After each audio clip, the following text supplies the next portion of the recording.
જય શ્રી રામ મિત્રો, જય શ્રી કૃષ્ણ.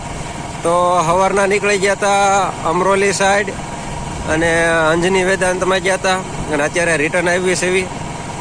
અને સવારનો વરસાદ ચાલુ હતો. આ રેનકોટ હજી પહેરેલો છે.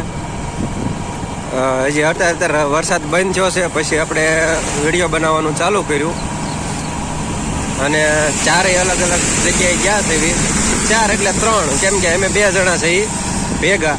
અને ગોપાલભાઈ અને રેનીશભાઈની કાંઈ ખબર નથી, પણ ગોપાલભાઈ લસકાણા બાજુ ગયા છે. અને અમારે અહીં એક દુકાને પેમેન્ટ લેવાનું હતું. આમ તો 2 દુકાને પેમેન્ટ લેવાનું હતું.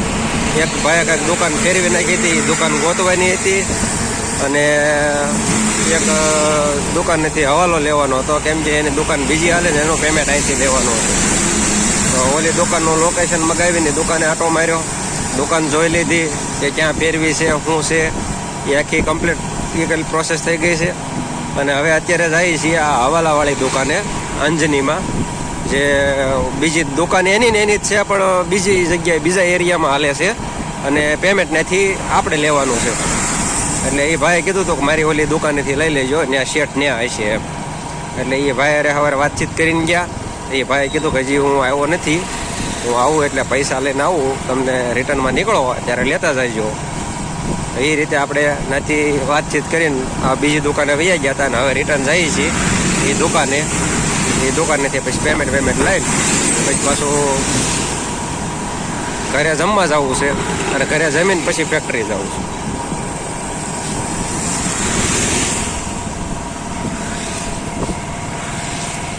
આપણે અંજની વેદાંતમાંથી જે પૈસા લેવાના હતા એ ભાઈ ઓનલાઈન કરવાનું કીધું છે 4-5 વાગ્યે.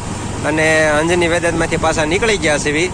અને હવે જ આવી છે ઘર બાજુ ખાવા. અને પછી નથી જવાનું છે ઓફિસે, પણ હજી નથી નીકળ્યા હતા પાછો વરસાદ ચાલુ થઈ ગયો. જો અને વાતાવરણ જો સવારના વાદળ આવા છે. અત્યારે 11:30 જેવું થયું છે, 12 વાગવા આવ્યા છે. પણ આપણે એમ લાગે કે હજી સાંજના 4 વાગ્યા, ત્યાં એમ થાય કે હજી સવાર પડી છે. આવું ભયંકર આજનું વાતાવરણ છે. અને સવારનું ઘડીક કઈ હક નથી લેવા દીધું. ઘડીક થાય ને વરસાદ આવે, ઘડીક થાય ને વરસાદ આવે. અત્યારે ચાલુ થઈ ગયો છે. હવે પાછું કાંઈક એકાદી દુકાને કે કાંઈક કોઈ જગ્યાએ ઊભું રહેવું પડશે ઘડીક, ને ત્યાં પાછો રેનકોટ પહેરવો પડશે. એમ વળી રેનકોટ કાઢી નાખ્યો. આ દુકાને ઘડીક બંધ થયો ને જો એની જાતને કેવા સાંટા ઉડાડતો ગયો. અને એક આ ઉમરાવાળો રોડ ખરાબ છે પાછો. આપણને ખબર ન પડે ગાડી આંકવી છે કે હોડકું આંકવી છે. અને આ રોડ કઈ રીતે બનાવ્યો એ જ નથી ખબર પડતી.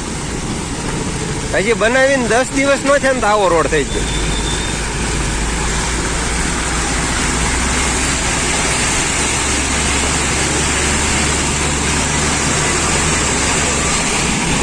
ભ્રષ્ટાચાર હોય પણ થોડોક હોય કે 10 દિવસના રોડ નો બનાવવાના હોય. હવે કેટલા ટાઈમ આવો રોડ રહે કોને ખબર છે. એકવાર બનાવી નાખ્યો છે એટલે ગ્રાન્ટ તો પ્રાઇસ થઈ ગઈ હોય. હવે કાંઈ ફરી તો તાત્કાલિક તો કાંઈ થાય નહીં.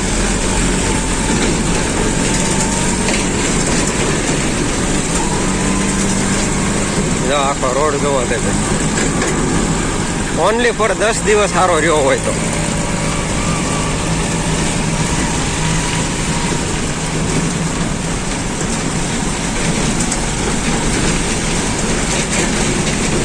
અહીંથી રંગોલી ચોકડી લઈ ગયા આવો રોડ છે. કેમ કે એ રોડ એટલો બન્યો હતો. અહીંથી વેદાંતના જે પુલ છે ને એ ઉતરીને ઉમરા ગામમાં થઈને રંગોલી ચોકડી લગી આવો નવો જ રોડ છે. એની કરતાં નો બનાવ્યો હતો ને એ પહેલાં બહુ સારો હતો.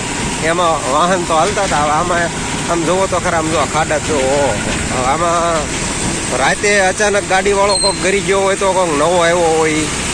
અને એવું બનેલું છે અહીંયા. ઓલો પુલ ઉતરીને તરત મોટો જબરો ખાડો હતો. એક દી રાતે 2 ગાડીવાળા એમાં ફસાઈ ગયા હતા, 4 વાળા. ખાડાની અંદર ગાડી અડી જાય એટલે આગળનું રેડિયેટર બધું તૂટી ગયું હતું. અને પછી ત્રીજા દિવસે એ ખાડો બૂર્યો. પણ એ ખાડે બૂરે શું ફરક પડે, આખો રોડ તો જોવો.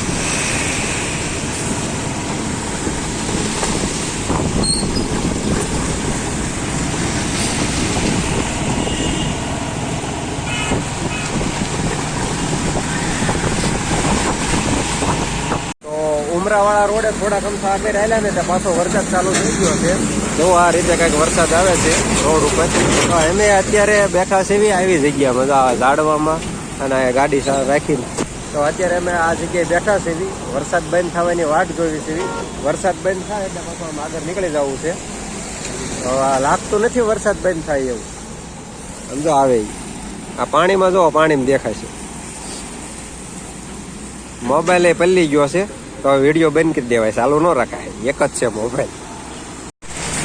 તો આપણે ઓલા પણ ઊભા હતા, ત્યાં ઊભું રહેવાય એવું રહ્યું નહીં, બહુ વરસાદ ચાલુ થઈ ગયો. જોવા પાછળ ફૂલ વરસાદ આવે છે, નકરો વરસાદ ચાલુ જ છે ક્યારનો, નથી કાંઈ ઓલું થવા જતો. ત્યાં ઝાડવા નીચે ઊભું રહેવાય એવું ન રહ્યું. પછી જો જેવા તેવા પલ્લી ગયા અને પલ્લીને પછી આ પટેલનો ડેલો કરીને અહીંયા છે, આ ઉપર આવી રીતે પતરાને એવું નાખેલું છે. તો એમાં આપણે વિયેવા છીએ. હવે ફેક્ટરી જવું છે પણ વરસાદ ચાલુ છે એટલે મેળ નહીં આવે. પહેલાં ઘરે ખાઈ આવી, પછી વરસાદ બંધ થાય તો આપણે ફેક્ટરી જઈશું. તો વિડીયોમાં બન્યા રહેજો, લાઈક શેર ને સબસ્ક્રાઈબ કરજો. અને આવો વરસાદ આવે છે, પાણી બધામાં કાંટા પડે જો ફૂલ વરસાદ આવે છે. આ પતરામાં તળ અવાજ આવે છે. તો જવા એવું કંઈ રહ્યું નથી અત્યારે, એટલે ઘડીક રહી પછી જો વરસાદ બંધ થાય પછી આગળ વિચારીએ. વરસાદ બંધ થયો નહોતો એટલે આપણે કાંઈ ઓફિસે ગયા નથી. અને ના આપણે જે ઓલા પતરામાં ઊભા હતા ત્યાંથી એવા ઘરે આવીને ખાધું 1 વાગી ગયો હતો. 1 વાગી ગયો પછી વરસાદ ચાલુ હતો. પછી આપણે શેઠને ફોન કર્યો કે અમે વરસાદ ચાલુ છે, અમે આ રૂટ પતાવી દીધો છે. તો એને કીધું કે વરસાદ બંધ થાય તો તમે આવજો. પણ અત્યારે 5:30 જેવું થયું છે. હવે જેવો તેવો વરસાદ બંધ થયો, મતલબ 5 વાગ્યાનો બંધ થયો છે. અડધી કલાક જેવું થઈ ગયું છે બંધ થયો. તો હવે 5 વાગી ગયા, હવે કંઈ ના જવાનો મતલબ નથી, કેમ કે ત્યાં શેઠ બેટ બધા 5 વાગે ત્યાં નીકળી જાય. હવે અહીંથી ત્યાં પહોંચતા કલાક જેવું થાય. અહીંથી લગભગ 20 કિલોમીટર જેવું છે અને રસ્તો એવો છે તો પોણી કલાક અડધી કલાક જેવું થાય. અત્યારે 5:30 થઈ ગયા છે, ત્યાં પહોંચવી તો 6 વાગે. તો 6 વાગે ત્યાં કોઈ મળે નહીં, એટલે પછી આપણે આજ ગયા નથી. તો આજનો બ્લોગ અહીંયા એન્ડ કરીએ અને કાલ સવારમાં નવા બ્લોગ સાથે, નવા દિવસ સાથે ફરીથી મળીએ. તો જય શ્રી રામ, જય શ્રી કૃષ્ણ. બધા લોકો લાઈક શેર અને સબસ્ક્રાઈબ કરજો.